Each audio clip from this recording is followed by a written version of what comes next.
Hello everyone, this is Preeti. Last class में हमने अपना इलेक्ट्रोलाइटिक सेल को कंप्लीट कर लिया था।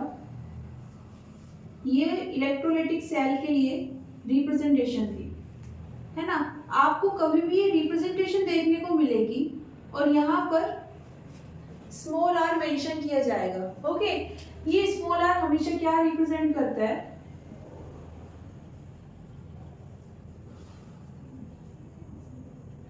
Internal resistance.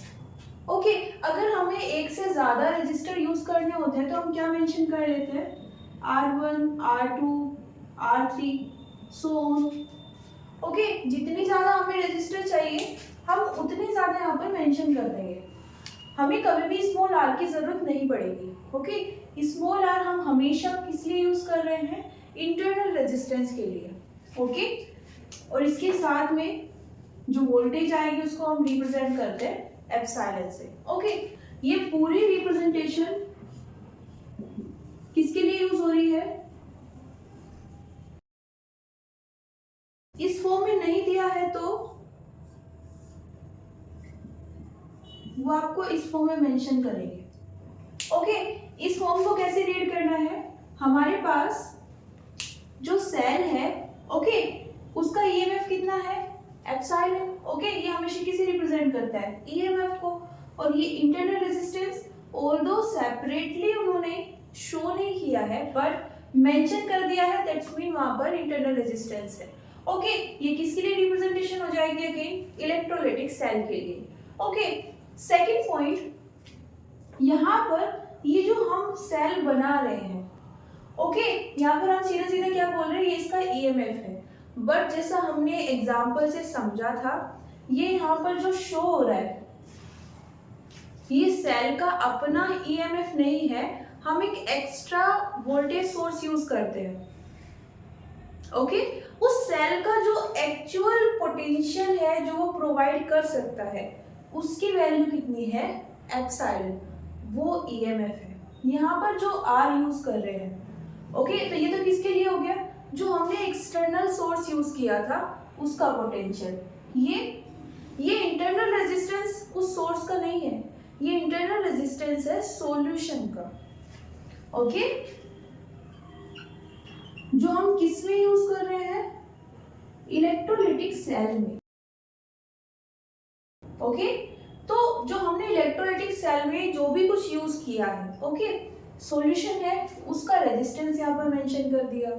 एक एक्सटर्नल वोल्टेज सोर्स है, उसका ईएमएफ यहाँ पर मेंशन कर दिया। ओके, और जो फाइनली हमें वोल्टेज मिलेगी,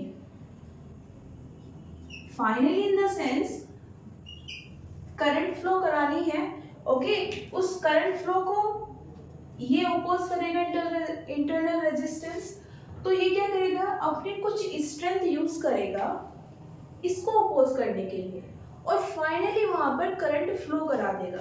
ओके, बिकॉज यही उसका टारगेट है। अब जब वो वोल्टेज फ्लो करंट फ्लो कराएगा तो जो फाइनली उसके पास वोल्टेज होगी, है ना, वो एप्सिलॉन नहीं होगी, कुछ कम हो जाएगी, जिसे हम रिप्रेजेंट करते हैं V से। ओके, A और B पॉइंट्स के बीच में है, ये टर्मिनल पॉइंट्स भी हम बोल सकते हैं।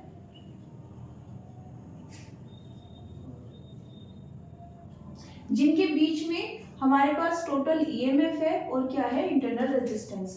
तो इन पॉइंट्स पर हमें जो फाइनल वोल्टेज मिलेगी वो क्या होगी? Terminal voltage. ए भी ये पॉइंट्स के लिए यूज किया है, इसकी इक्वेशन हमने पढ़ी थी। ओके, इतना पोटेंशियल कम हो जाएगा, ओके, ये फाइनली हमें वोल्टेज मिलेगी। ओके, तो ये तो बात हुई हमारी इलेक्ट्रोलाइटिक सेल की। उसके बाद हमने देखा था अगर हम दो या दो से ज्यादा इलेक्ट्रोलाइटिक सेल सीरीज में ऐड कर देते हैं, ओके, तो उनका हमारे पास नेट या फिर इक्विवेलेंट ईएमएफ कितना आएगा, है ना। साथ में यहाँ पर एक और चीज आती है, क्या? इक्विवेलेंट इंटरनल रेजिस्टेंस, क्योंकि जितने चाहे हम इलेक्ट्रोलाइटिक सेल ऐड कर ले, सबके पास अपना सॉल्यूशन होगा और सबके पास अपना सॉल्यूशन है, तो सबके पास अपना इंटरनल रेजिस्टेंस भी आएगा ही। ओके, सेम चीजें हमने किसके लिए फाइंड की थी? पैरेलल कॉम्बिनेशन के लिए। ओके, वहां पर भी हमने इन दोनों को निकाला था। फाइनली दो एक्स्ट्रा फॉर्म्स आई थी वहां पर जो सीधे सीधे पूछी जा सकती है। ओके, तो वो भी हमने मेंशन कर दी थी। ओके, अभी यहाँ पर जब हम ये और सीरीज का डेरिवेशन कर रहे थे तो दो पॉइंट्स हम बार बार रिपीट कर रहे थे। क्या? सीरीज में करंट और पैरेलल में वोल्टेज, ये सेम रहते हैं। ओके, अब ये करंट तो हम समझ गए। जब ये सर्किट कंप्लीट हो जाएगा, ओके, तो यहाँ से एक करंट फ्लो होगी। हम इस करंट की बात कर रहे हैं। अगर हमारे पास एक से ज्यादा सेल है,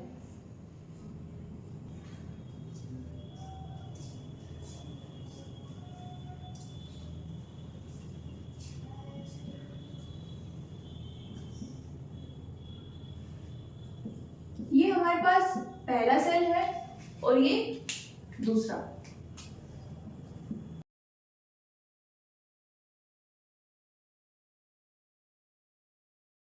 ऑफ कोर्स एक करंट फ्लो होगी। ओके, और इस करंट की अगर बात करें तो दोनों सेल में सेम करंट फ्लो होगी। ओके, मैं यहाँ पर ज्यूम कर रही हूं कि जो करंट है वो कहां से कहां पर फ्लो हो रही है? Positive to negative.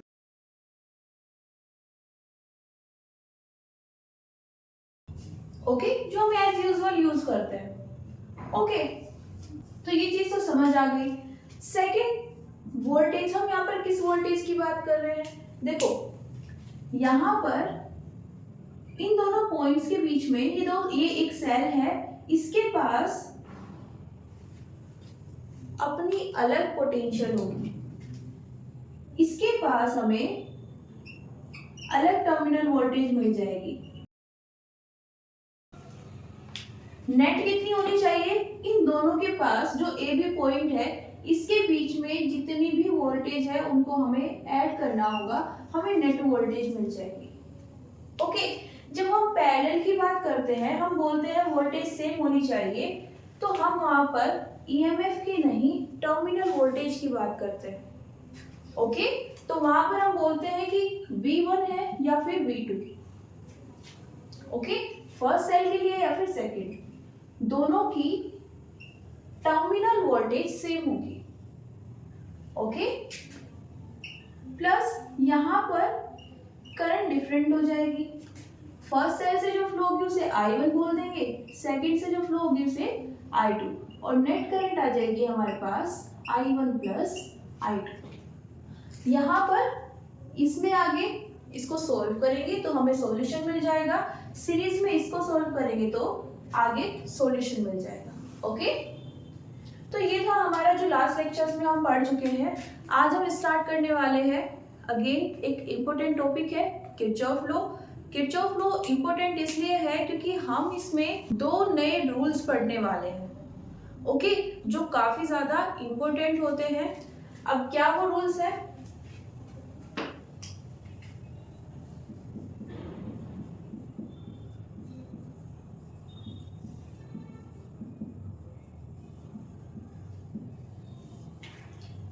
इसमें हमारे पास फर्स्ट लॉ आ जाता है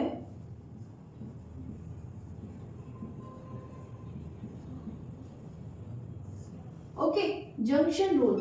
इसे शॉर्ट फॉर्म में केसीएल भी बोलते हैं, मतलब किरचॉफ का करंट लॉ। ओके,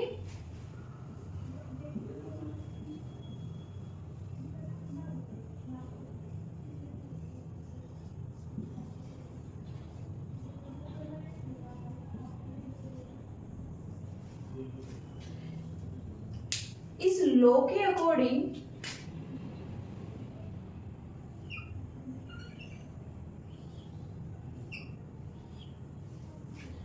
सपोज मैंने ये कुछ वायर्स लिए हैं। ओके, ये फर्स्ट वायर है, ये सेकंड, ये थर्ड, ये फोर्थ और ये फिफ्थ। ओके, बात करें इस फर्स्ट लॉ की, तो इसके अकॉर्डिंग ये जो पॉइंट है ना, जहां पर ये वाले वायर्स एंड हो रहे हैं और ये वाले स्टार्ट हो रहे हैं, इसको हम बोलते हैं जंक्शन।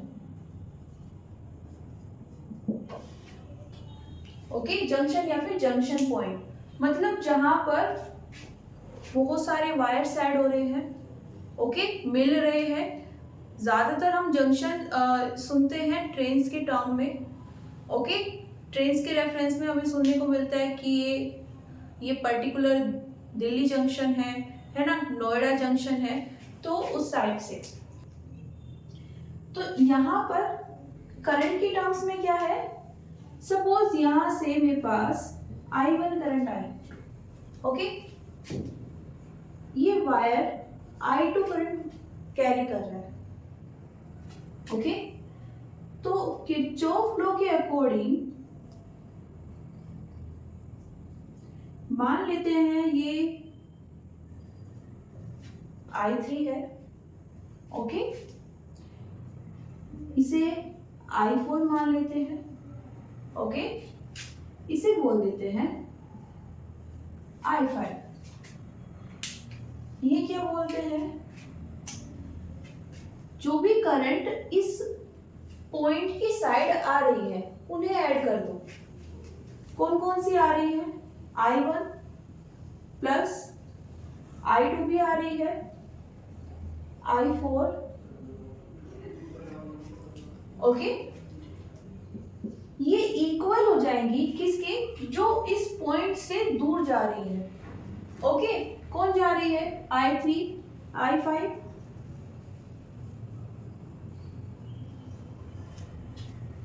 ओके, ये है हमारे पास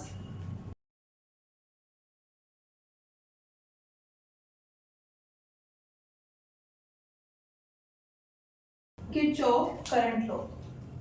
सिंपल सी बात बोली है कि अगर हम किसी पॉइंट को जंक्शन मान रहे हैं, ओके, तो उस जंक्शन, अब इसके लिए कोई स्पेशल केस नहीं है, स्पेशल रिक्वायरमेंट नहीं है कि आप इस पॉइंट को जंक्शन बोल सकते हो और इसको नहीं, ओके, आप किसी भी, जैसे हम सर्किट यूज करते हैं, किसी भी कॉर्नर पॉइंट को जंक्शन बना सकते हो, ओके, जहां पर आपको लगता है कि यहाँ पर दो या दो से ज्यादा वायर कनेक्ट हो रहे हैं, ओके, वो वहां पर क्या बन जाएगा, जंक्शन पॉइंट, ओके। इन्होंने क्या बोला, किसी भी जंक्शन पॉइंट पर आने वाली जो नेट करंट है वो इक्वल होगी जो उससे जा रही है। मींस अगर मैं बोलूं कि इस जंक्शन पॉइंट को P मान लेते हैं, P पॉइंट पर आने वाली जो नेट करंट है, इनकमिंग करंट, वो है 100 एम्पियर। तो किरचॉफ लॉ के अकॉर्डिंग जो उस पॉइंट से दूर जा रही है वो भी कितनी होनी चाहिए, 100 एम्पियर। इनका कहना ये था कि देखो, अगर हमारे पास वायर है उसमें चार्ज फ्लो हो रहा है, ठीक है, एक वायर ले, दो वायर ले, कितने भी ले रहे हैं, वो आपस में कनेक्टेड है, जैसे हमने यहाँ पर कनेक्ट कर दिया है। ऐसा मान सकते हैं कि एक वायर था, उसके डिफरेंट पार्ट्स हैं, ओके, ये डिफरेंट वायर को एक दूसरे से कनेक्ट कर दिया है इस पॉइंट के थ्रू, ओके। तो इन्होंने बोला कि जितना भी चार्ज वायर से जा रहा है, ओके, वो टोटली फ्लो हो जाता है। मीन्स ऐसा नहीं कि कुछ चार्ज एक किसी पॉइंट पर वायर के किसी पार्ट में कलेक्ट हो जाएगा या रुक जाएगा, ओके, वायर के पास जितना चार्ज आएगा वो उसको आगे फ्लो कर देगा। ये जितना भी चार्ज होगा वहां पर, जितने भी इलेक्ट्रॉन्स होंगे, फ्री इलेक्ट्रॉन्स, वो सब फ्लो हो जाएंगे, बीच में कहीं पर भी कोई इलेक्ट्रॉन नहीं रुकेगा, ओके। अगर रुक जाता तो चार्ज पर सेकंड कम हो जाएगा फ्लो, ओके, मींस हमारी जो करंट है सीधा सीधा वो कम हो गई, ओके, वो कम हो जाएगी तो यहां पर ये अनइक्वल हो जाएगा, ओके। बड़ा ही सिंपल लॉ है और सभी डिवाइस इसको यूज करते हैं, ओके, सब में ये वैलिड होता है, ओके। तो इसको लिख लेते हैं। यहाँ पर मैंने समझाने के लिए इतनी सारी करंट्स ली हैं, ओके। ऐसा नहीं है आपको सब मेंशन करनी है, आप ये 2-3 करंट्स शो कर सकते हैं। ओके, प्लस ऐसा भी नहीं है कि ये आनी ही चाहिए। ओके, डायग्राम चेंज भी किया जा सकता है, पॉइंट है कि आपको वो चीज समझ में आनी चाहिए। ओके, ये मैंने जंक्शन पॉइंट ले लिया है। ओके, अब मैं बोल देती हूँ कि यहां से 2 एम्पियर करंट जा रही है। ओके, और यहां से इसके पास 5 एम्पियर करंट आई थी, तो यहां से कितनी पास होनी चाहिए, है ना। देखो सिर्फ 3 पार्ट्स हैं, हमने बोला कि देखो ये फिक्स है, 5 एम्पियर यहाँ पर आ रही है, हमने बोला ये भी फिक्स है, 2 एम्पियर यहां से जा रही है। ओके, अब यहां पर इन दोनों में से कौन सा साइन लगना चाहिए, ये आपको समझ में आ गया होगा, है ना। यहाँ पर 5 एम्पियर है जो आ रही है, यहाँ से 2 एम्पियर गई तो 3 एम्पियर का क्या हुआ, है ना, वो इस पोर्शन से पास होनी चाहिए, दूर जानी चाहिए। ओके, और दूर जाएगी तो फिर ये वाला साइन आएगा,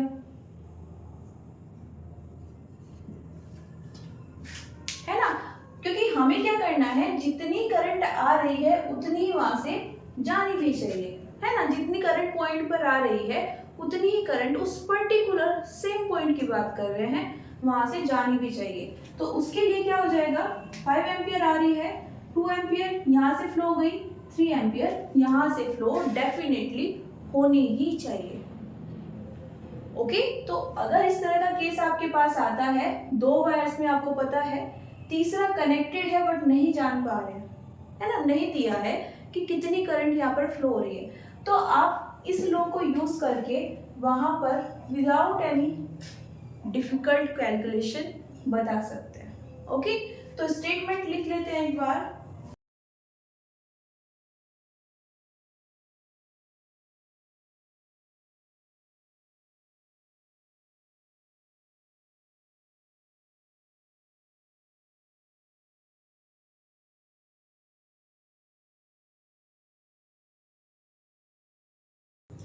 तो ये हो जाता है हमारा स्टेटमेंट, और ये हो जाता है उसका रीजन, है ना। Because of no accumulation of charge, जितना चार्ज आएगा उतना ही फ्लो हो जाएगा। ओके, इसको कैसे याद रख सकते हो, sum of net incoming current, okay, equals to sum of net outgoing current. Okay, ये वाला समीशन क्यों यूज कर रहे हैं, ये वाला क्यों नहीं, दोनों ऐड करने के लिए यूज होते हैं ना। हम इसको तब यूज करते हैं जब जो चीजें हमें ऐड करनी है वो काउंटेबल है ना। या फिर ऐसे समझ सकते हैं कि एक डिफरेंस पर रिपीट हो रही है। जैसे मैं अगर बोल दूं मेरे पास यहाँ पर 10 करंट्स हैं, उनको मैं इजीली यहाँ पर ऐड कर सकती हूँ, काउंटेबल है। ओके, या फिर मैं बोलूं कुछ नंबर्स हैं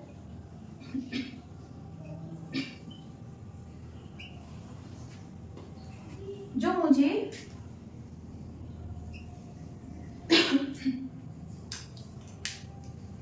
एक गैप के साथ में मिल रहे हैं, और गैप सबके बीच में फिक्स है ना। 2 नंबर का गैप है बीच में, यहाँ पर भी सेम गैप है, यहाँ पर भी। ओके, इस तरह के जो नंबर्स होते हैं या इस तरह की जो क्वांटिटीज होती हैं जिनके रिजल्ट्स इस तरह से आते हैं, या सिंपल वे में आपको याद रखना है, तो हमारे पास जो क्वांटिटीज है अगर वो काउंटेबल है, ओके, जैसे करंट की बात कर रहे हैं, हमारे पास कितनी करंट है, 10 करंट्स है, 15 है। ओके, हम इजीली काउंट कर सकते हैं, तो हम क्या यूज कर लेंगे, ये वाला। बहुत ज्यादा आ जाए, है ना, जैसे हम बोल दें कि नंबर्स को सबको ऐड करना है, कहाँ से कहाँ तक, 1 से 5 तक ऐड करना है, और उसमें मेंशन कर दिया कि आपको हर रेशनल नंबर को काउंट करना है। ओके, तो कहाँ तक ऐड करोगे, 1.001, 1.002, ओके, और 5 तक जाएंगे तो कितने सारे नंबर आ जाएंगे, और हमें किसी को भी मिस नहीं करना है। तो क्या करें, यहाँ पर केस आता है इंटीग्रेशन का। ओके, जब हम कैलकुलेशन बहुत ही छोटे लेवल पर कर रहे हैं ओके, तो वहां पर हमारे पास क्या यूज हो जाता है, समीशन नहीं होगा, इंटीग्रेशन होगा। ओके, नेक्स्ट है हमारे पास किरचॉफ वोल्टेज लॉ, उसे शॉर्ट फॉर्म में क्या बोलते हैं, ये है केसीएल, उसको बोलेंगे केवीएल, उसे यहाँ पर और किस नाम से जानते हैं, लूप रूल। ओके, पढ़ते हैं।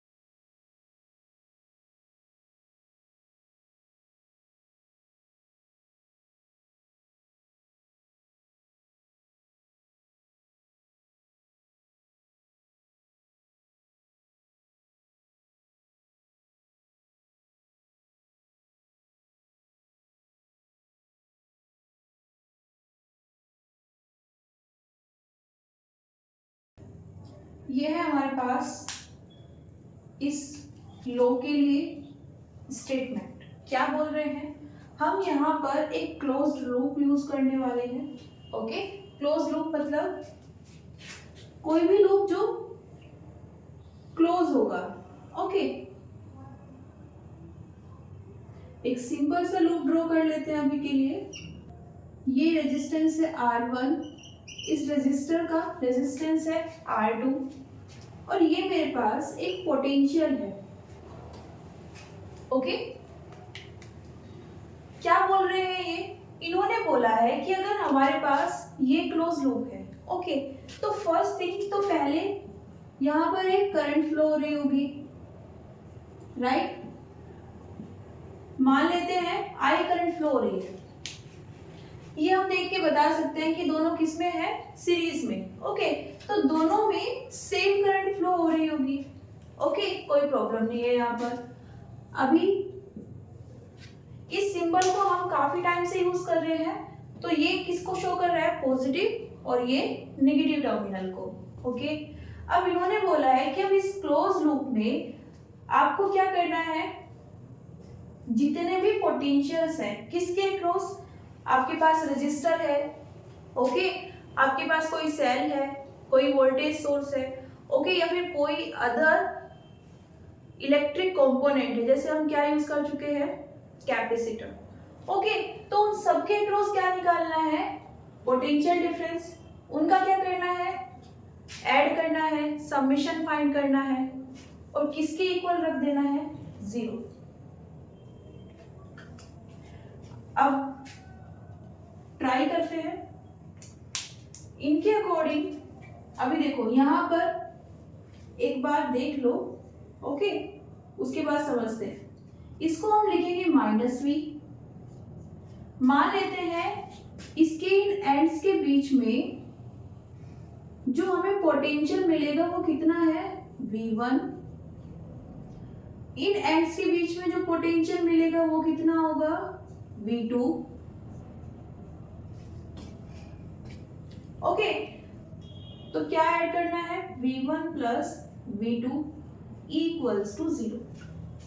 देखो अब यहाँ पर v1 और v2 कैसे निकाला, हमारे पास ओम्स लॉ अवेलेबल है, कोई भी रेजिस्टेंस है, हमें करंट पता होनी चाहिए, रेजिस्टेंस पता होना चाहिए, हम उस रेजिस्टेंस के एंड्स पर, ओके, उस पोर्शन में क्या निकाल सकते हैं, वोल्टेज निकाल सकते हैं। हमने बोला ये दोनों सीरीज में है, दोनों में करंट सेम फ्लो होगी, लेकिन पोटेंशियल दोनों का डिफरेंट रहेगा।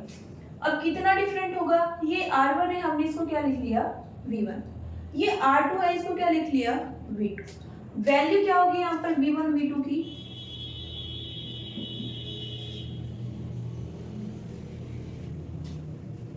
ये ओम्स लॉ होता है हमारे पास, V equals to IR। R1 के लिए फाइंड कर रहे हैं, करंट कितनी है, I, वोल्टेज कितनी बोली है, V1, तो यहाँ पर V1 की क्या वैल्यू है, IR1, इसके लिए IR2 हमेशा यहीं से निकलेगा। ओके, सेम वैसे आप निकाल सकते हो। हमें क्या करना है, सबको ऐड करना है। इसके पास पोटेंशियल डिफरेंस कितना था, V1। पोटेंशियल डिफरेंस मतलब सीधा सीधा वो वोल्टेज पूछ रहा है, ओके।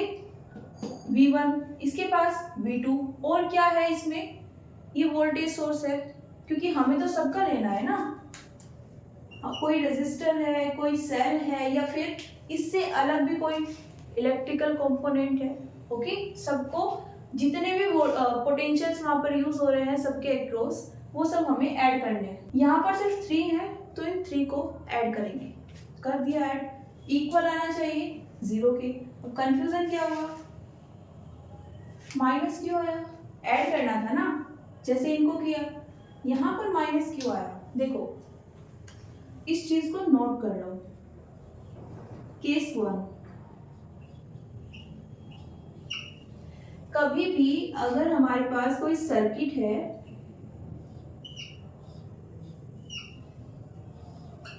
इसमें करंट फ्लो हो रही है, ओके। ये वायर्स है और क्या कनेक्ट किया है मैंने, इसको कनेक्ट कर दिया है। यहां पर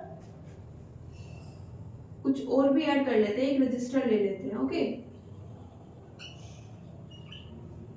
आर, यहां पर क्या होगा, करंट कितनी है, I।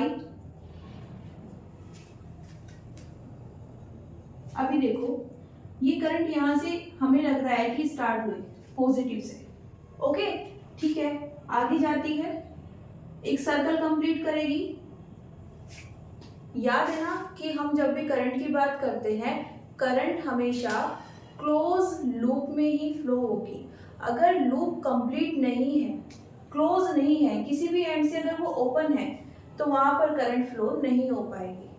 और ऐसा क्यों होता है, क्योंकि करंट की ये नेचर होती है कि वो जहां से स्टार्ट होना है, फ्लो होना स्टार्ट करेगी, वहीं पर वो वापस आती है। वो हमेशा अपना लूप कंप्लीट करती है। हम अगर बोल रहे हैं ये लूप क्लोज है, ठीक है, करंट फ्लो हो जाएगी। अगेन बोल रहे हैं कि ये क्लोज लूप में फ्लो होगी, मतलब यहां से स्टार्ट हुआ है तो एंड भी होगा। ये पूरा सर्कल कंप्लीट करके यहां पर आती है, यहां पर आ गई। अब क्या होगा, अंदर एंटर करेगी और फिर इस डायरेक्शन में फ्लो होने लगेगी। पैटर्न पर ध्यान दो।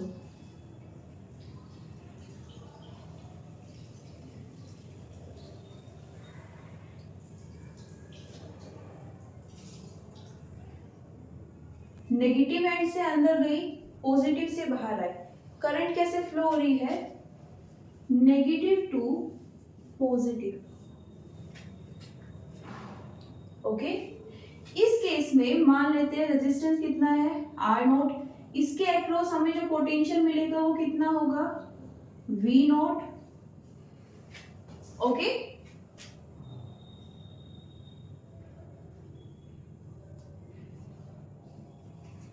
तो हमें ये क्या लेना है, नेगेटिव लेना है। जितने भी इलेक्ट्रिकल कंपोनेंट है, यहाँ पर क्या है, रेजिस्टर है, कैपेसिटर ऐड कर ले, जो भी होंगे सब हमें सीधा सीधा ऐड करने हैं। जब बात आती है एक वोल्टेज सोर्स पर, एक सेल पर, तो हमें, क्योंकि उसी के कारण क्या फ्लो हो रही है, करंट, वो सोर्स का काम कर रहा है। एक नहीं, अगर एक से ज्यादा सेल होंगे तो भी हमें क्या देखना है, करंट नेगेटिव से पॉजिटिव जा रही है या फिर पॉजिटिव से नेगेटिव, ओके।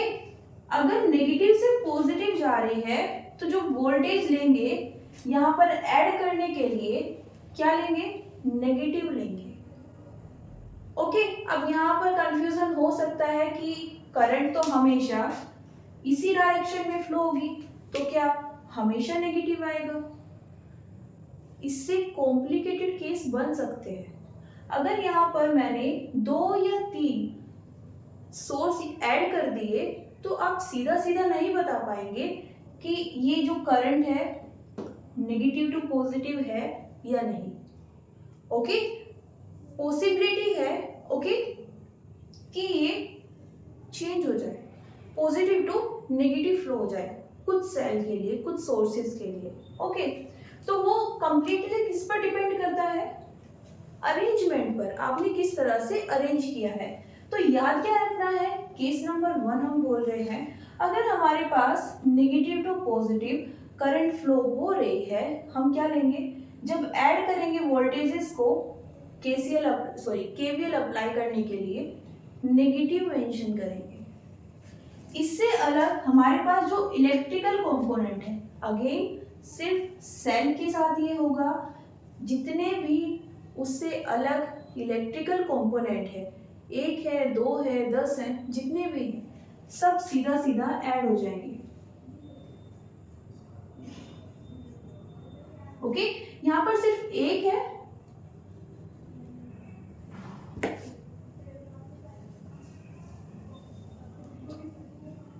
तो सिर्फ 1 मेंशन करेंगे।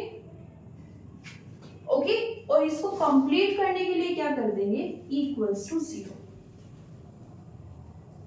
ओके, केस नंबर 2 क्या बोलता है,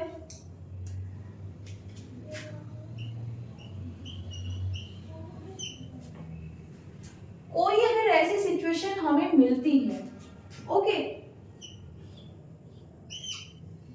कि करंट कैसे फ्लो हो रही है, ये मैं सिंपल सा केस ले रही हूं, ये एग्जैक्ट नहीं है, बिकॉज अगर हम इतने सिंपल केस की बात कर रहे हैं तो करंट कभी भी पॉजिटिव टू नेगेटिव नहीं फ्लो होती हुई दिखेगी। ओके, सिर्फ समझाने के लिए इतना सिंपल ले रही हूँ, अदरवाइज यहाँ पर करंट सेम रहेगी। अगर कोई ऐसी सिचुएशन आ जाती है आपके पास, ओके, कि करंट कहां से कहां फ्लो हो रही है, अभी कहां से एंटर करेगी, पॉजिटिव साइड से, और एग्जिट कहां से हो रही है, नेगेटिव साइड से, मतलब करंट कैसे फ्लो हो रही है, पॉजिटिव टू नेगेटिव। उस सिचुएशन में क्या हो जाएगा, आप इसे पॉजिटिव ही लेंगे और साथ में जितने भी अलग कंपोनेंट्स हैं उन सब की वोल्टेज भी पॉजिटिव रहेगी।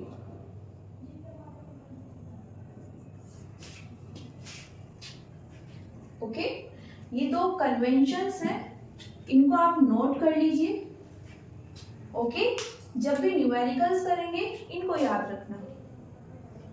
ओके, अगेन यहाँ पर कंफ्यूज मत हो जाना कि ये कैसे हो रहा है, नेगेटिव से पॉजिटिव करंट फ्लो होती है क्या, पॉजिटिव से नेगेटिव जाती है क्या, कभी जा रही है, क्यों जा रही है, ये समझाने के लिए मैंने ये सिचुएशन कंसीडर की है।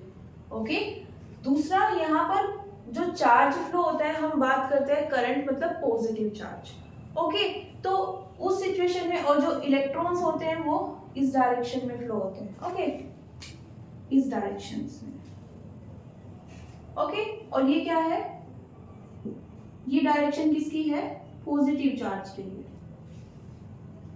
ओके, हमेशा ऐसे ही लेते हैं। मैंने सिर्फ क्या बोला है कि यहां से नहीं, यहां से देखो। ओके, हम क्या देखते थे, यहां से देखना स्टार्ट करते थे। मैं बोल रही हूँ कि यहां से देखना स्टार्ट करो तो क्या लगेगा, नेगेटिव से पॉजिटिव आ रही है, फिर लूप कंप्लीट कर रही है पॉजिटिव से नेगेटिव। ओके, कुछ अदर हमने यहाँ पर ऐड नहीं किया है, ये सिर्फ समझाने के पर्पज से।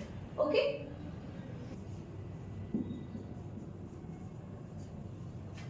आ जाते हैं अपने पॉइंट पर।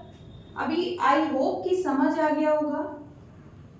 ओके, हमने इसको नेगेटिव क्यों लिया है, क्योंकि अगर यहां से देखना स्टार्ट कर रहे हैं तो ये कैसे जा रही है, नेगेटिव टू पॉजिटिव, तो ये कैसा आएगा, नेगेटिव। इनको पॉजिटिव क्यों लिया है, क्योंकि इलेक्ट्रिक कंपोनेंट्स है।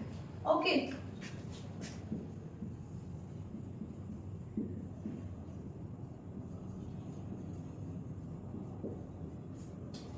जितने भी इलेक्ट्रिक कंपोनेंट आएंगे, सीरीज में आए या पैरेलल में आए, सबके क्रॉस जो वोल्टेज आएगी वो हमेशा यहाँ पर पॉजिटिव में ही ऐड होगी। ओके, अब ठीक है, ये समझ में आ गया। इसको 0 क्यों ले रहे हैं, है ना, 0 इसलिए ले रहे हैं क्योंकि हम देखो, जब हमने वोल्टेज पढ़ा था किसके साथ में, इलेक्ट्रिक फील्ड, तो हमने बोला था कि ये जो पोटेंशियल है ना, ये पॉइंट्स पर डिपेंड करता है। ओके, अगर हम किसी रीजन की बात कर रहे हैं और उस रीजन में ऑफ कोर्स बहुत सारे पॉइंट्स होंगे, है ना, अगर हमने बोला कि यहाँ पर हमने एक इलेक्ट्रिक फील्ड जनरेट कर दी है, हमें नहीं पता कैसे हुई लेकिन हो गई, ओके। तो जितने भी पॉइंट्स हैं, आप किसी पॉइंट से इलेक्ट्रॉन को या किसी पॉजिटिव चार्ज को दूसरे पॉइंट पर लेके जाएंगे तो आपको देखने को क्या मिलेगा, potential difference, change in potential, okay. तो हमें क्या देखने को मिल रहा है, चेंज इन पोटेंशियल। पोटेंशियल यहाँ पर ऑलरेडी आ गया है सभी पॉइंट्स के पास में, इस पॉइंट के पास भी, इसके पास भी, किसके कारण, इसके कारण, ओके। और जब हम यहाँ से यहाँ पर जा रहे हैं तो क्या हो रहा है, पोटेंशियल चेंज हो रहा है। अगर हम मान लें कि यहाँ पर कितना था, 0, यहाँ पर कितना हो गया है, v, तो कितना चेंज हुआ, v, है ना, फाइनल माइनस इनिशियल, v बचेगा। तो कहने का मतलब क्या है, पोटेंशियल आप मूव कर रहे हो या नहीं इस पर डिपेंड नहीं करता। अगर पॉइंट सेम है, सेम रीजन में, सेम कंडीशंस में, तो वहां पर पोटेंशियल भी सेम रहेगा। हाँ, हमने अगर इलेक्ट्रिक फील्ड को इंक्रीज कर दिया है तो वहां पर सभी पॉइंट्स के पास में पोटेंशियल इंक्रीज हो जाएगा, okay. Electric field uniformly increase हो रही है तो पोटेंशियल भी यूनिफॉर्मली इंक्रीज हो जाएगा। सबके पास अलग अलग इलेक्ट्रिक फील्ड है, नॉन यूनिफॉर्म इलेक्ट्रिक फील्ड है, फिर आप उसको चेंज कर रहे हो तो ऑफ कोर्स सबके पास पोटेंशियल होगा लेकिन अलग अलग होगा, है ना। चेंज भी सबका अलग अलग लेवल पर होगा। हो सकता है किसी का 2 वोल्ट से कितना हो जाए, 5 वोल्ट, किसी का कितना है 3 वोल्ट और सिर्फ 4 वोल्ट तक जाए, ओके। तो वो सब बातें हम पहले कर चुके हैं। यहाँ पर क्या था, ये किस पर डिपेंड करता है, पॉइंट पर, ओके। अभी अगर मैं बोलूं कि मैंने देखो यहाँ से स्टार्ट किया, मैं यहाँ से इस पॉइंट पर आई, यहाँ से इस पॉइंट पर, यहाँ पर, अगेन यहाँ, फिर यहाँ, फाइनली इस पॉइंट पर मैं वापस आ गई। इनिशियल पॉइंट क्या था, यही था, वोल्टेज कितनी थी, 0 वोल्ट। फाइनल कितना है, सेम पॉइंट है, वोल्टेज कितनी है, 0 वोल्ट। डिफरेंस कितना हुआ, 0।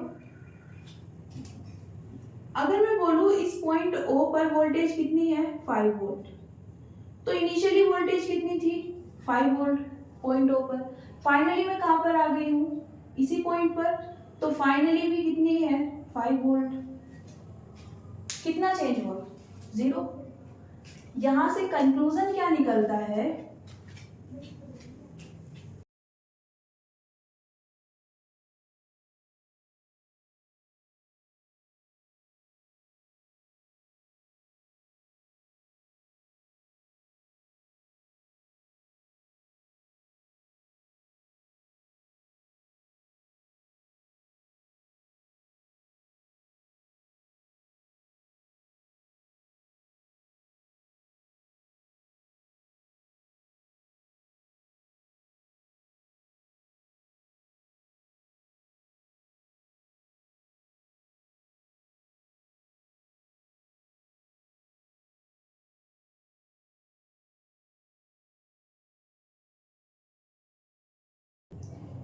जो वर्ड्स हमने यूज किए हैं सेम वे में आप उनसे समझ सकते हो। नो पोटेंशियल डिफरेंस, कोई डिफरेंस ही नहीं आया। जब हम बोल रहे हैं एक क्लोज लूप में हम मूव कर रहे हैं, मतलब हम स्टार्ट भी सेम पॉइंट से कर रहे हैं और एंड भी सेम पॉइंट पर कर रहे हैं। आप यहीं पर देख लो, आपने यहाँ से स्टार्ट किया, अब लूप कब कंप्लीट होगा, जब यहाँ से आप स्टार्ट कर रहे हो तो वापस आपको आना भी तो यहीं पर पड़ेगा। अगर हम बात कर रहे हैं पोटेंशियल की, तो ये जो अगर हम वायर बोल रहे हैं, इसको अगर हम वायर कंसीडर कर लें तो इन वायर्स के सभी पॉइंट्स पर कुछ ना कुछ पोटेंशियल आ गया है। हमने इस पॉइंट से स्टार्ट किया, इसी पर एंड कर रहे हैं, मींस पोटेंशियल डिफरेंस कितना है, 0। वही तो हमने लिया है, पोटेंशियल डिफरेंस कितना आएगा, 0। ये हमें कौन बताते हैं, किरचॉफ। किससे, अपने वोल्टेज लॉ से, ओके। अब इसमें ऐड क्या करना है, हम जब एक सेम पॉइंट से यहाँ से स्टार्ट किया फिर वापस यहीं पर आए, तो बीच में हमें जितने भी कंपोनेंट्स मिलेंगे, जितने भी सेल मिलेंगे, वोल्टेज सोर्स, उन सब के हमें क्या करने हैं, वोल्टेजेस को ऐड करने हैं। वोल्टेज बोलो या फिर पोटेंशियल डिफरेंस, सबको ऐड करना है। ओके,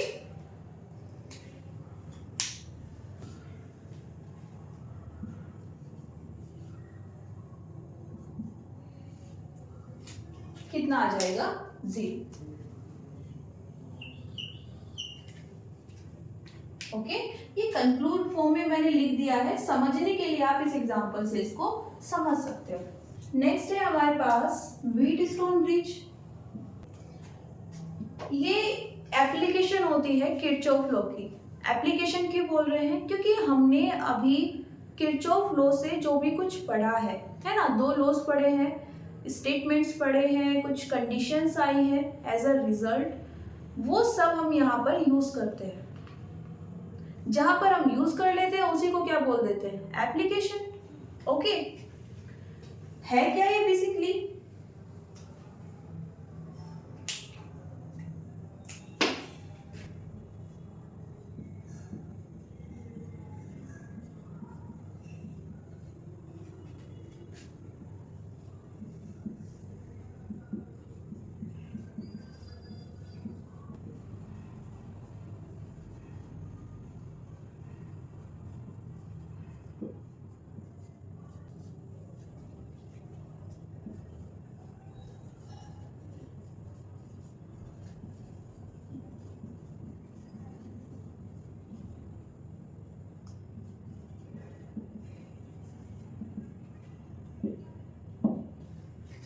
ये हमारे पास इसका स्टेटमेंट आता है। This is all about a state. कौन सी स्टेट की हम यहाँ पर बात कर रहे हैं, हमारे पास एक सर्किट होगा, किस तरह का सर्किट होगा वो भी देख लेते हैं। अब इस सर्किट में हमने कुछ रजिस्टर यूज किए हैं। इस रजिस्टर का रेजिस्टेंस मान लेते हैं R1 है, इसका R2, ये R3 और ये R4। ओके, बीच में ये हमने गैल्वेनोमीटर यूज किया है। ओके, आने वाले चैप्टर्स में हम पढ़ेंगे गैल्वेनोमीटर किस तरह से बनता है। ओके, किस तरह की वर्किंग होती है, इसमें क्या कुछ प्रिंसिपल्स यूज होते हैं। यहाँ पर गैल्वेनोमीटर करंट को मेजर करने के लिए होता है। ओके, गैल्वेनोमीटर और एमीटर 2 डिफरेंट डिवाइस हैं जो सेम काम करती है, करंट को मेजर करती है, लेकिन दोनों में क्वालिटी डिफरेंस होता है। Quality in the sense, galvanometer छोटे से छोटी करंट को भी मेजर कर लेता है।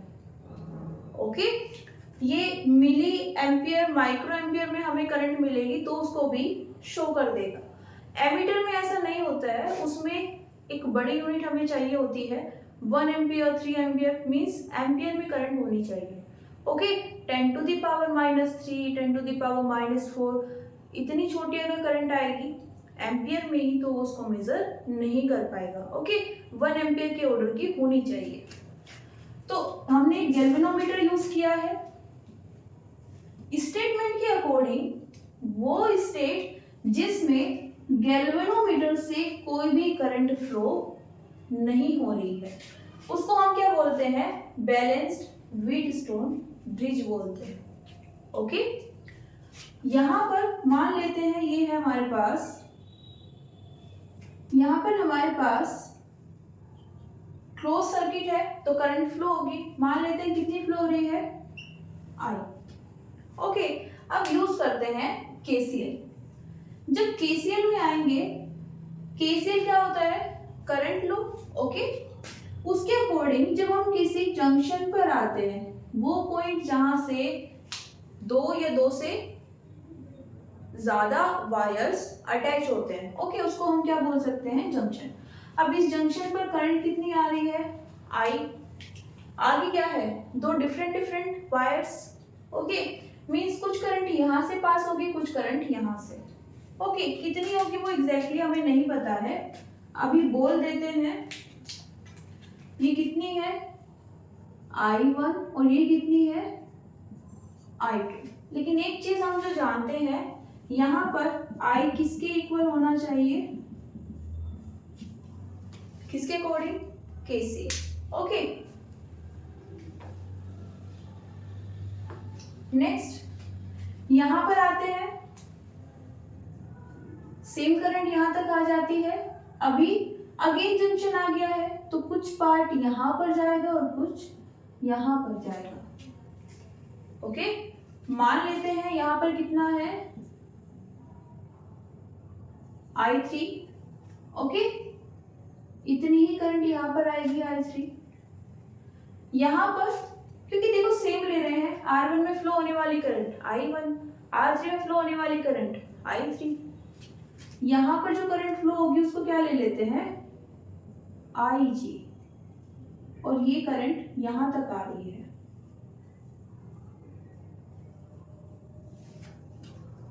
ओके, इस जंक्शन पर नेट करंट कितनी थी, I और जाने वाली I1 प्लस I2। यहां पर नेट करंट कितनी है, जो आ रही है I1 और जा कितनी रही है, I3 प्लस IG, किसके इक्वल होनी चाहिए, I1 के। यहां पर आते हैं, इस जंक्शन पर कितनी आ रही है, I3, यहां से कितनी आ रही है इस जंक्शन पर, I2, यहां पर IG, तो ये कितनी होनी चाहिए, मान लेते हैं I4 है। ओके, अब देखो यहां पर जब ये फिर से मिक्स होगी तो हमें कितनी मिल जाएगी, I करंट। ये हमने कैसे बोला, क्योंकि देखो हमने जब यहां से स्टार्ट किया था, ओके, यहां से हमने स्टार्ट किया था, करंट क्लोज लूप में होती है तो वो एंड भी यहीं पर करेगी, है ना। जितनी करंट यहां से आ रही होगी वो पूरी यहां पर जाएगी, और जितनी यहां से जाएगी वही ये है।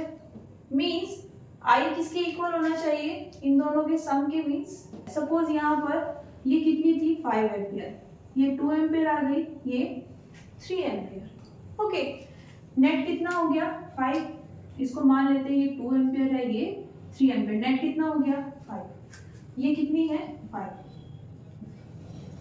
नेमिंग अलग अलग होने का मतलब क्या है, करंट तो हमें फाइनली कितनी मिलनी चाहिए, 5 एम्पियर।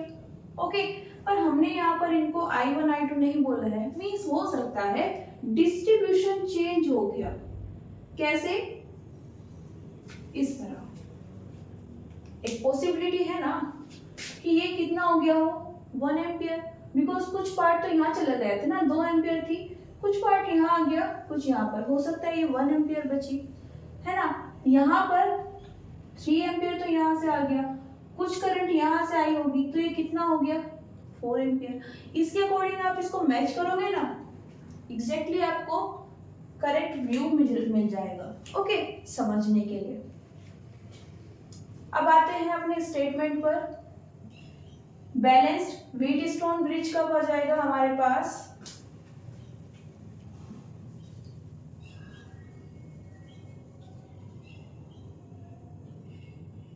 जब गैल्वेनोमीटर से जो करंट फ्लो हो रही है वो कितनी आए, 0।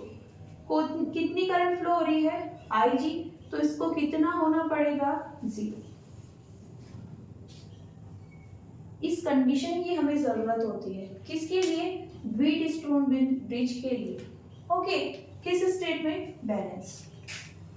ओके, इसका यूज करके हम क्या करते हैं, हम किसी अननोन रेजिस्टर की रेजिस्टेंस को फाइंड कर सकते हैं, रेजिस्टर डिवाइस की रेजिस्टेंस को फाइंड कर सकते हैं, मेजर कर सकते हैं। कैसे करेंगे, एक को तो हम क्या ले लेते हैं, अननोन, R4 हमारे पास क्या है, अननोन, हम नहीं जानते कि इसकी रेजिस्टेंस कितनी है और ये हमें फाइंड करना है। ओके, और किसी एक रजिस्टर को ले लेते हैं वेरिंग। वेरिंग मतलब मान लेते हैं हमारे पास R3 है, हम इसको इंक्रीज या डिक्रीज कर सकते हैं, है ना। और कब तक इंक्रीज या डिक्रीज करेंगे, जब तक यहां पर करंट कितनी नहीं हो जाती, 0।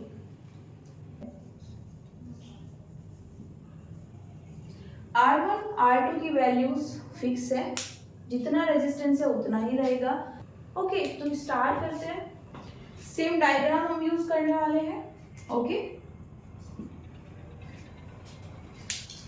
क्या करते हैं, नेमिंग कर लेते हैं।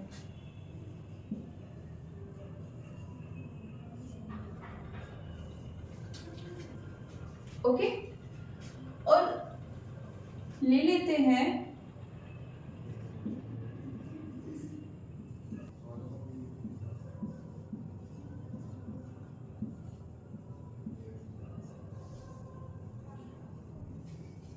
ओके, मीन्स हमें सिर्फ इस वाले पोर्शन पर ध्यान देना है। ओके, अब यहां पर क्या करना है, केवीएल अप्लाई करना है। ओके, कैसे करें, ये हमारे पास अरेंजमेंट है, ये R1, ये R2, यहाँ पर I1 फ्लो हो रही है, यहाँ पर I2 और यहाँ से I3 आ रही है, सॉरी IG।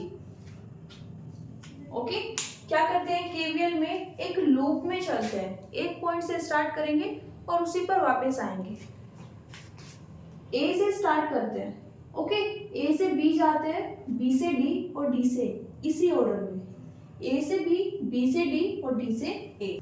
सबसे पहले क्या है, R1 है। ओके, इसके अक्रॉस लिख लेते हैं, कितनी है हमारे पास वोल्टेज, V1। ओके, प्लस लेंगे क्योंकि ये क्या है, एक इलेक्ट्रिक कंपोनेंट है, कोई सोर्स नहीं है। ओके, आगे क्या है, गैल्वेनोमीटर है, एक डिवाइस होगी, डिवाइस का अपना रेजिस्टेंस होता है।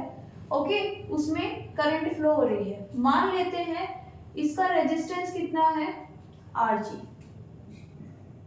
तो ये जो पोटेंशियल होगा इसके एंड्स पर वो कितना होगा, Vg ले लेते हैं। ओके, नेक्स्ट यहाँ पर V2 और इक्वल कितना हो जाएगा, 0। वैल्यूज फाइंड करते हैं, ये कितना है, I1R, ये कितना हो जाएगा, Rg, Ig, किसके अकॉर्डिंग कर रहे हैं, V equals to IR, Ohm's law. Okay, अब देखो यहाँ पर ये कितना आएगा, -I2 R2, ये क्या हुआ, ओम्स लॉ के अकॉर्डिंग तो कितना आना चाहिए, रेजिस्टेंस कितनी है, R2, करंट कितनी है, I2, तो V2 कितना होना चाहिए, R2 I2। एग्री करते हैं। ओके, लेकिन जब हम लूप में आ रहे हैं, मैंने मेंशन किया था कि जब हम एक लूप में जाएंगे तो सिर्फ हमें वोल्टेज के साइन देखने हैं, वोल्टेज सोर्स के। ओके, उससे अलग जितने भी कंपोनेंट्स हैं उन सब में जितने भी वोल्टेज है वो सब ऐड होंगे।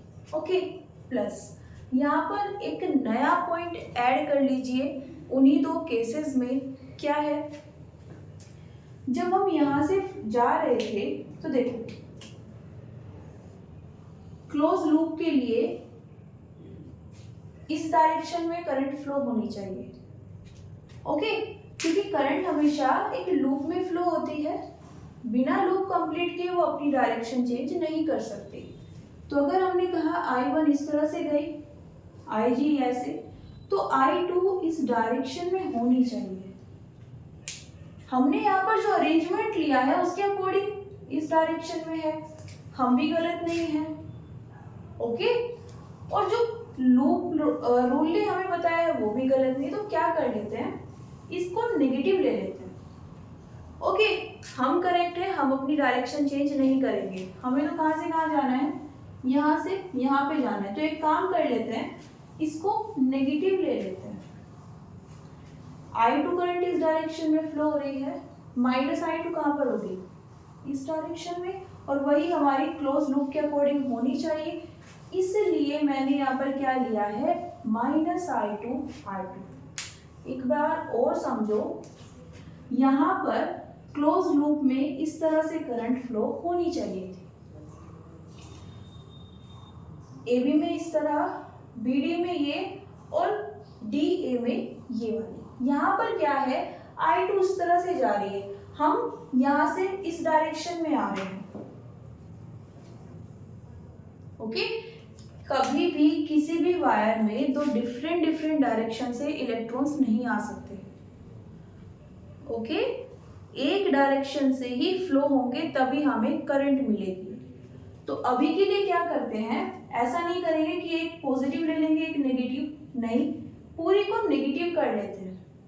हमने ये मानी है, इसको हम गलत नहीं बोल रहे हैं, सिर्फ क्या करना है, इस पर्टिकुलर सिचुएशन के लिए क्या कर लेते हैं, हम इस साइड से जा रहे हैं तो हमें कैसी लग रही है, हमारे ऑपोजिट है, हम इसके ऑपोजिट जा रहे हैं तो हम इसको क्या ले लेंगे, नेगेटिव। ओके, खुद को पॉजिटिव रखते हुए इसे क्या बना देंगे, नेगेटिव। तो ये नेगेटिव हो गया, ये इक्वेशन मान लेते हैं हम 1। नेक्स्ट,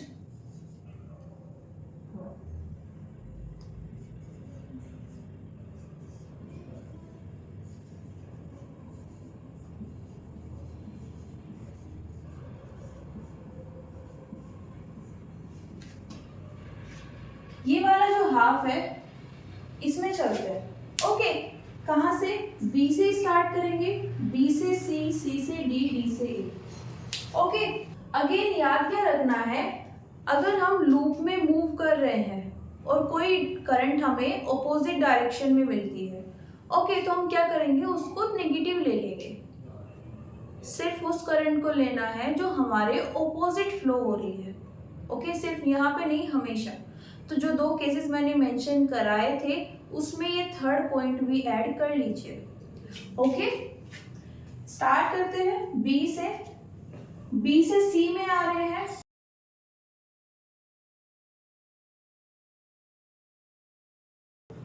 वोल्टेज हो जाएगी V3। ओके, प्लस सी से डी में आएंगे, वोल्टेज कितनी ले सकते हैं, V4, प्लस डी से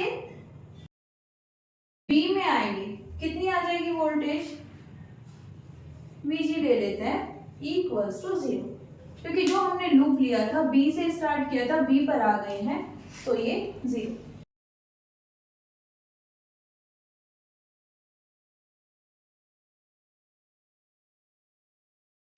ओम्स लॉ से ये कितना हो जाएगा, R3 I3, I3 इस डायरेक्शन में है, हम भी इसी डायरेक्शन में मूव कर रहे हैं। ओके, यहाँ पर आते हैं, हमें इस तरह से जाना है, करंट हमारे ऑपोजिट आ रही है, क्या करेंगे, माइनस ले लेते हैं।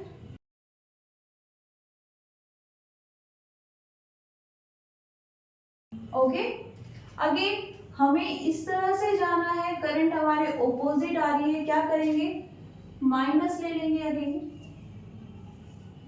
देखो, इसमें कंफ्यूज मत होना, ये कन्वेंशन है, यही वे होता है, बिकॉज जब हम कुछ कैलकुलेशंस करते हैं हमें कुछ कन्वेंशन सेट करनी पड़ती है।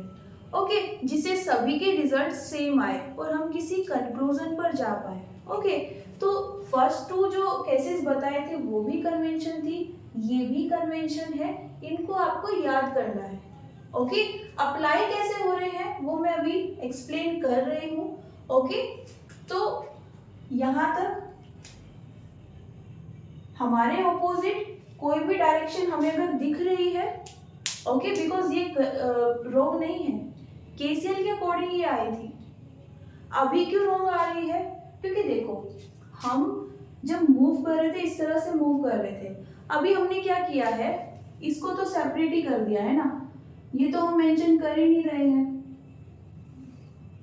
है ना, हम सिर्फ आधे को देख रहे हैं, हाफ स्टेट, और इसमें भी हाफ स्टेट, इसलिए ये डिफरेंस आ रहा है ना। दूसरा, ये तो एक क्लोज लूप में फ्लो हो रही है, हमने अपना एक नया क्लोज लूप बना लिया, इसलिए वहां पर अगेन प्रॉब्लम हो गई। ओके, तो दोनों ही सिचुएशन करेक्ट है, इसलिए कंफ्यूज नहीं होना है। यहाँ पर हम इस पूरे को क्लोज लूप मान रहे थे, यहाँ पर हमने सिर्फ इसको क्लोज लूप लिया है, बाकी का जो है उसको छोड़ दिया। यहाँ पर सिर्फ इसको क्लोज लूप लिया है, बाकी का जो है अगेन छोड़ दिया। ओके, अपनी मर्जी से किसी भी डायरेक्शन से स्टार्ट कर रहे हैं, क्या कर सकते थे, हम डी से भी स्टार्ट कर सकते थे, डी से स्टार्ट करेंगे, सी पर जाएंगे, अगेन हमें क्या मिलेगी, एक अपोजिट करंट मिल जाएगी, है ना।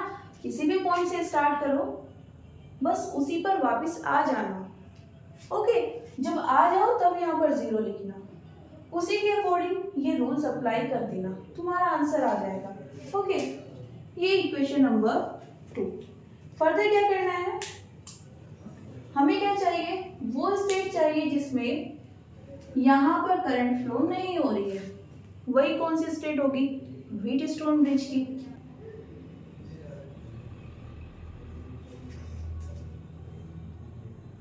इसके कारण हमारी जो इक्वेशन नंबर 1 है वो क्या हो जाएगी, ये टर्म 0, ये इसके इक्वल आ जाएगी।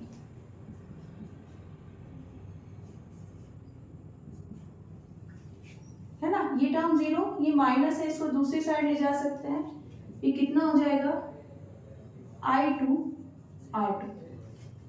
इस इक्वेशन की बात करें तो अगेन ये 0 हो जाएगा, ये नेगेटिव है, दूसरी साइड ले जा सकते हैं, तो ये इसके इक्वल आ जाएगा।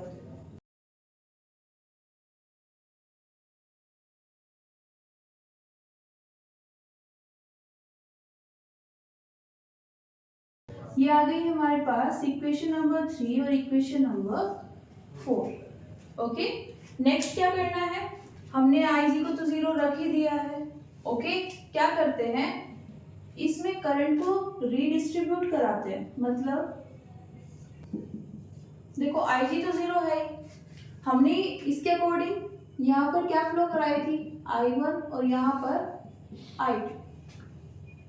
अब जब ये I1 यहाँ पर पहुंचेगी इस जंक्शन पर, जंक्शन बी पर, तो क्या होगा, पहले तो ये यहाँ पर जा रही थी कुछ पार्ट और कुछ पार्ट यहाँ पर।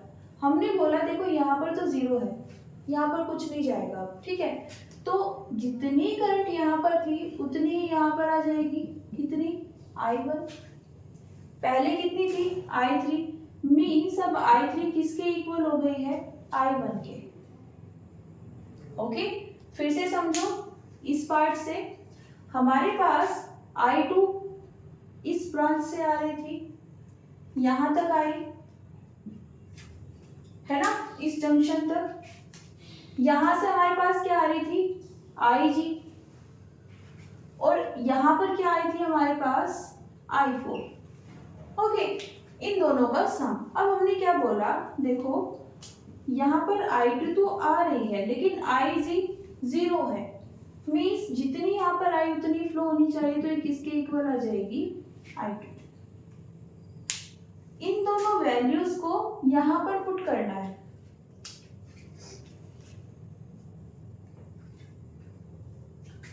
Equation number 3 as it is रहेगी, इक्वेशन नंबर 4 क्या हो जाएगी,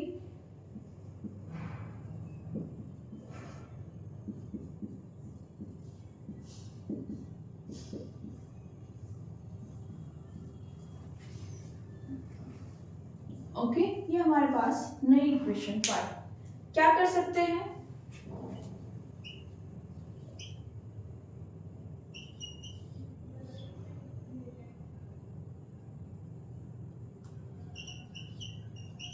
थ्री को 5 से डिवाइड करते हैं, क्या आ जाएगा,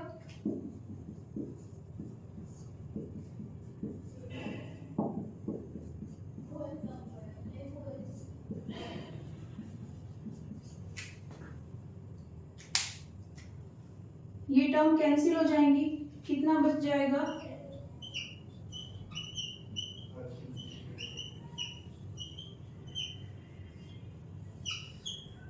देखो अब अगर आपको कोई एक ब्रिज दिया हुआ है या कोई सर्किट दिया हुआ है और आपको बताना है कि व्हीटस्टोन ब्रिज क्या होता है, तो आपके पास अब दो चीजें हैं उसको एक्सप्लेन करने के लिए।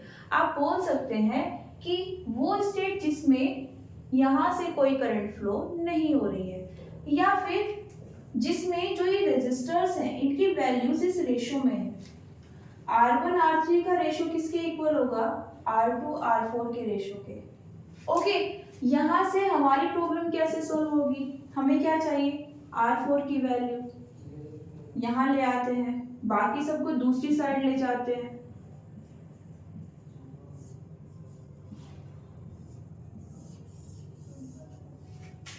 R1 और R2 तो ऑलरेडी फिक्स है ना, R3 की वो वैल्यू यहाँ पर रख देंगे जिस पर हमें ये करंट 0 मिल रही है। ओके, तो यहाँ से हमारे पास R4 की वैल्यू आ जाएगी। ओके, तो ये था हमारे पास व्हीटस्टोन ब्रिज। यहाँ से हमने ये कंडीशन तो फाइंड कर ली, लेकिन इसे प्रैक्टिकली अचीव करने के लिए हमें एक डिवाइस की ज़रूरत पड़ती है। ओके, और उस डिवाइस का नाम होता है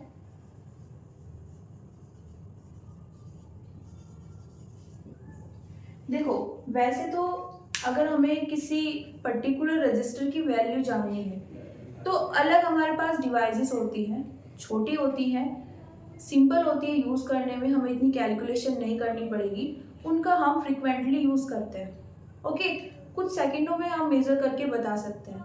लेकिन अगर हमें व्हीटस्टोन ब्रिज ही यूज़ करना है तो इसको यूज़ करने के लिए हमें एक प्रॉपर डिवाइस चाहिए होगी, और वो डिवाइस कौन सी है? Metre bridge. ओके, जो अरेंजमेंट हमें चाहिए होते हैं वो हम इसमें करते हैं और R4 या किसी भी एक पर्टिकुलर रजिस्टर की रेजिस्टेंस वैल्यू फाइंड करते हैं। सो आज के लिए इतना ही, मिलते हैं नेक्स्ट वीडियो में। Thank you everyone, see you soon.